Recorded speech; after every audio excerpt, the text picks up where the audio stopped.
Assalamu alaikum everyone and welcome back. Can't believe it, but it's now actually session number 10. So, mashallah, we've gotten quite a way through the book and understanding the du'as, alhamdulillah. So today we are going to be looking at the first of the three short du'as that come at the end. And the first one is dua Allahumma Be Rahmatika fi salihina fadkhilna. We really enjoyed doing our research for this one, didn't we? Definitely. There's so much there, such interesting topics that we could pick up from there. It's amazing. So let's dive straight in. If you read through the dua on your own, you'll see that a lot of it is focused on paradise and hell. So the first few questions are, what are some features of paradise that are described, and what are some features of hell that are described? So amongst the descriptions of paradise, there are, for example, the spring of Salsabil, there are young heavenly helpers, well-groomed like pearls, there are fruits of paradise that are mentioned, flesh of birds that are mentioned, robes of thick brocade of silk and gold as well. What are some descriptions you have there for hell, Fatimanti? For hell, that's quite vivid as well. So we have, feed us not from the bitter tree, nor the thorny fruit. Do not place us with the devils, nor throw us face downwards in hell. Do not clothe us with the flames and fire of hell. Save us from all evil. So again, very vivid descriptions there as well. Yeah. Now, when we were doing our research, we actually came across this amazing book, which we would love to recommend to you guys to read in your own time as well. It's actually a very good book and very accessible for your age group as well, and for adults. But in it, there are some deeper descriptions of heaven and hell that are given. So when we were looking at this, for example, we were looking at, let's say, the descriptions of heaven. What is the spring of Salsabil that is mentioned? So spring of Salsabil is actually a heavenly spring that we come across.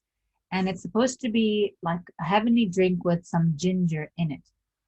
And in essence, it comes out from a tree whose trunk is located in the Prophet's house in heaven, and whose branches extend to all the houses in heaven. And interestingly enough, we've heard of the pond of Kauthar as well. So according to what we were reading, the pond of Kauthar is attributed or belongs to the Prophet, but the spring of Salsabil belongs to Imam Ali, Amirul Mu'mineen, which I thought was really cool. And you achieve this spring of Salsabil by feeding the poor, by having patience in the way of God, by obeying Allah.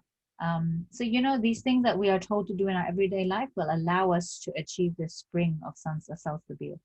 There are further descriptions in the book that are given about how in heaven, for example, what will be, you know, the sound that they will hear will be a beautiful sound. And the way that people will be, the way that they will feel, you know, there's so much to say about anxiety and mental health.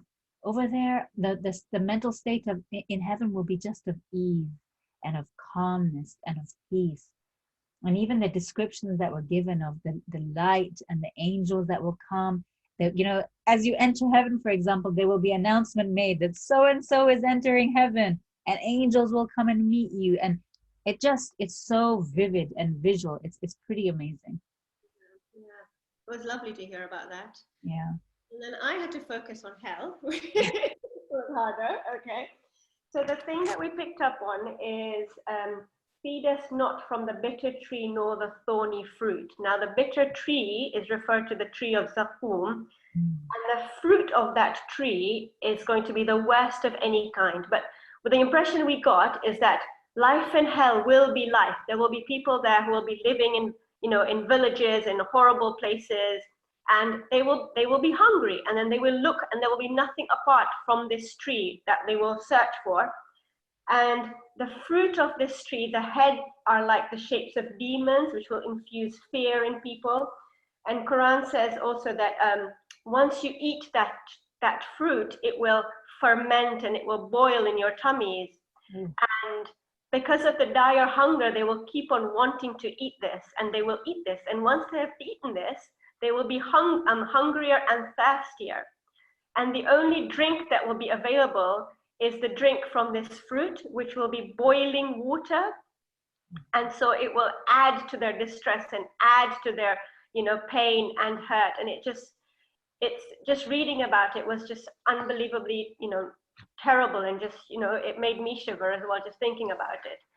And it was interesting because everybody in hell, the mindset, like how you were talking about peace and tranquility in heaven, in hell, the mindset is going to be where everybody is vying and hating and jealous of each other. And, there will be no acceptance. It's going to be anger, anger over anger. And, the reason why they are there is because they are all arrogant. They all thought that they were above God. So even though they knew the truth, they denied the truth. And so within themselves as well, there is arrogance, and there's, vying for position between themselves. And the whole reason that they are there is from their arrogance, which means that they're so far away from Allah subhanahu wa ta'ala's mercy. And that is the main reason why they are suffering and why they are there. They are removed from the mercy. And the Holy Prophet says that even if any of them had an atom's weight of virtue or good, or, would profess La ilaha illallah, then they would not be there. The ones that are there are the ones that have so much vice, or even forget so much, even an atom's worth of vice is why they are there, and they are there and they will remain there. Yeah. So the picture of hell was, it was unbelievable. But again, very, very vivid. And there's lots of surahs, these pictures are mentioned in Surah Waqiyah, Surah Adiyat. So, these are surahs that we read often, and it is all there in the Quran. Yeah. And it's interesting you mentioned that it'll be the distance from God that will make hell like really what it is, because interestingly enough, in heaven, you can be in your different station in heaven, but what's really lovely is you can still get more. Like you'll be in this place of complete ease and you'll have whatever you want. And then suddenly it will be said like, come, you can get a little bit more. Would you like something more? And that more usually refers to a little bit more closeness to Allah subhanahu wa ta'ala. And that will be what really makes them even happier and makes them glow even more. But there's one thing before we move on I wanted to pick up on, which is in 2 sessions ago when we were talking about Bibi Fatima, and we were talking about pleasing Bibi Fatima or staying away from what displeases her. There was one thing where she said, the worst of my ummah is the one who eats whatever he wants and wears whatever he wants. And interestingly enough, when we were reading about heaven, the one line that was given was, they eat whatever they want and they wear whatever they want.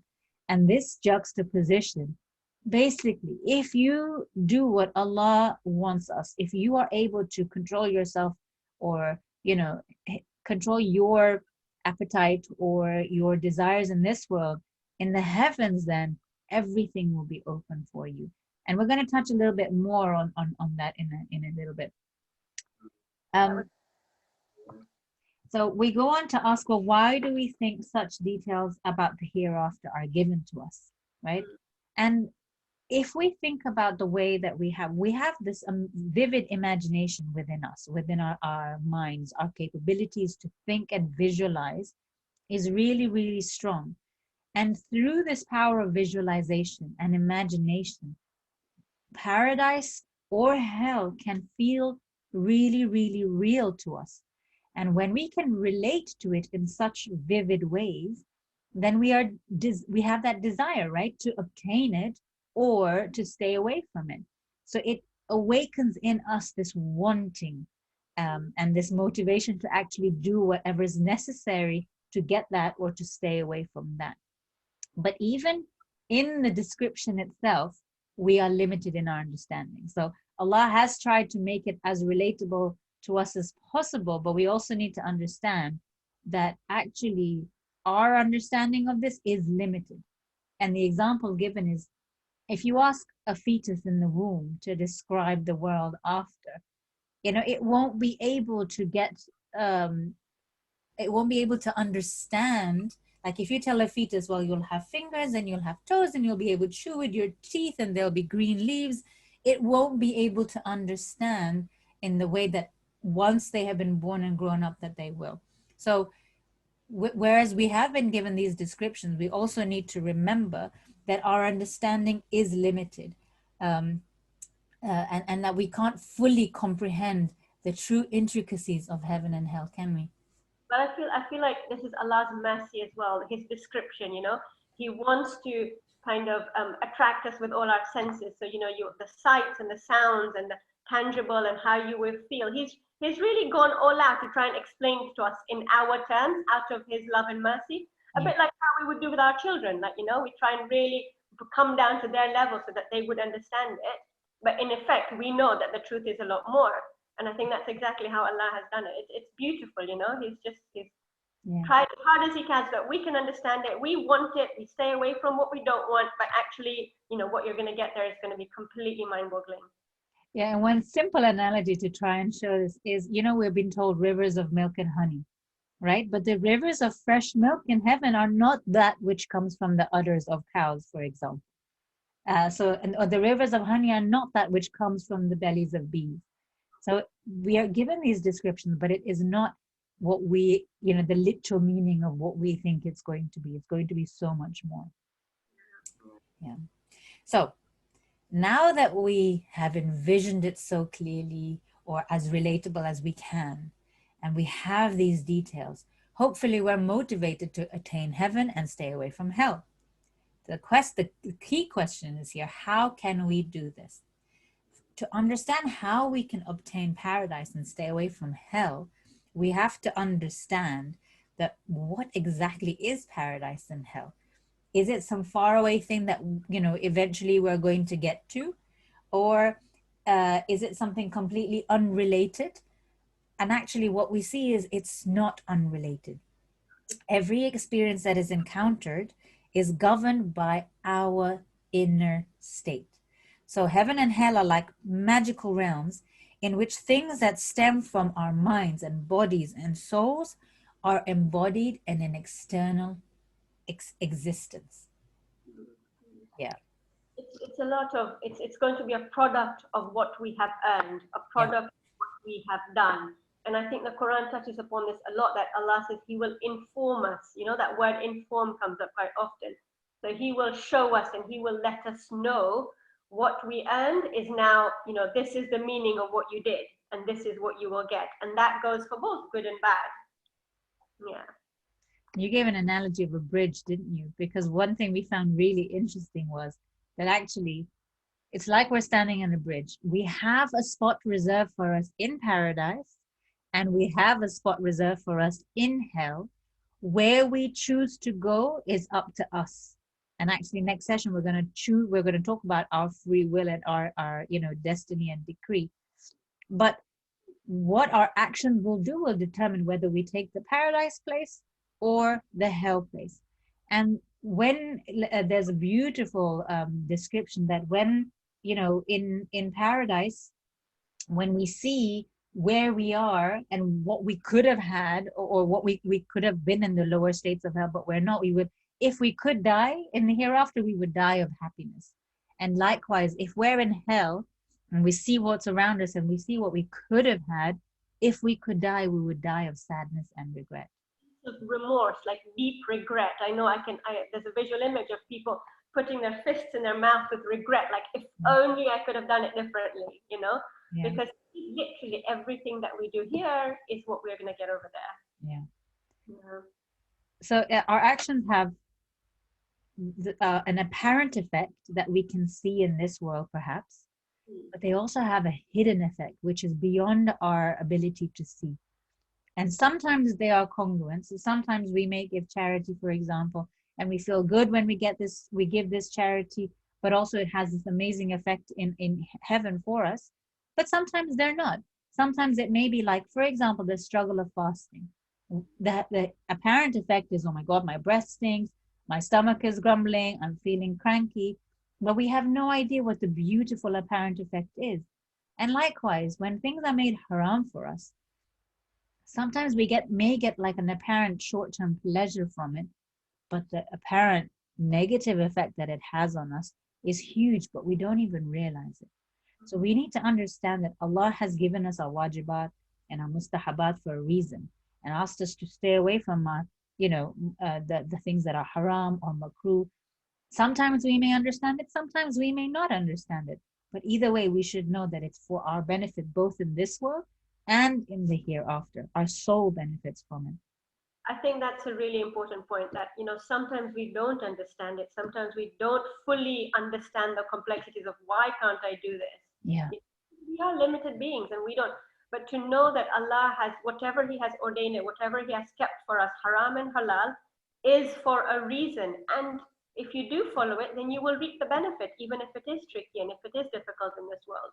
But the benefits are there, and there are books and things that you can read to find out what the benefits will be, and that will help us in this world. Yeah. Yeah. And when we look at like a concrete example of how something we do in this world has an effect in the hereafter, we take Laylatul Qadr will be coming very soon. Okay. And if we do let's say if we do even a 2 rakat salah, or we stay up all night, let's see what happens. Okay. It has been reported that the doors of the heavens are open on the nights of Qadr. So there is no worshipper who offers the ritual salah, that just the normal ritual salah that night, except that for every single one of his sujood, God grants him a tree in paradise, such that if a rider travels under it for 100 years, he would still be in its shade. Or whoever stays awake that in the worship of God for an entire night, spending in it recitation of the Quran, in sujood, in remembrance of Allah, they shall have a light established in his heart, and sinfulness and jealousy shall be removed from it. And God will say to the angels, give him a place in paradise, and he shall have within it 100,000 cities. Each city shall provide whatever the heart desires and the eye takes delight in, and what the mind cannot even imagine. So it's really like one sujood, Unpack that one because I think that's amazing. So one sujood in a wajib salah on the night of Qadr, Yeah. you get a tree that will be so large that the shade, if you were to travel on a horse, Yeah. for 100 years, you would still be under the shade of that tree. Yep. And imagine those people who recite 100 rakats in that night. It's mind-boggling, isn't it? But that's the thing, it's what we do here, we will get there, and it will be 100 times more than what we can even understand or imagine. But the converse is also true, right? And you had an example for that one. So yes, that was when the people of hell who are looking, and they're so thirsty, they're so hungry. There will come a point when they will be eating of each other's blood, pus, and excrement, as they used to in this world. So in this world, when they were vying and jealous and hating each other and trying to get one over each other for their own personal gain, that exact thing will be mirrored in hell when they will be trying to feed their stomachs, but from each other's excrement. It's horrible to even think of.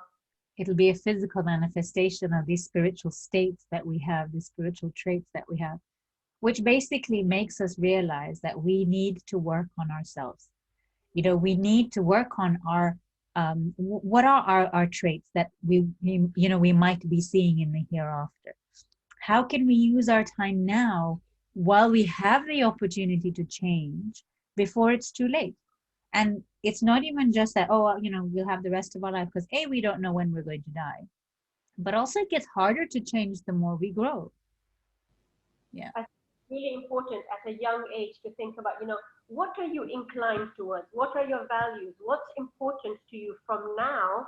Because as you get older, you will get opportunities to build on those and to act upon those. Like, if you're quite kind-hearted, you feel like you're soft-hearted, you're generous. As you get older, you will have opportunity where you will be able to do charity, where you will be able to go out on your own and help people. So then you are building on those values.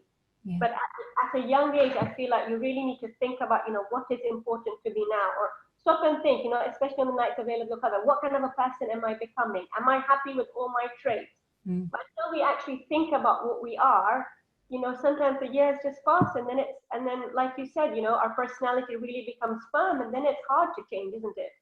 And then once we are dead, that remorse, that regret, that whole, bite in your hand will come in, because we will not have the capacity to change or the capability. We'll be basically relying on the scraps that, if our family sends us a Surah Fatiha, we'll be like super excited, because we will not have the ability to do anything for ourselves at all.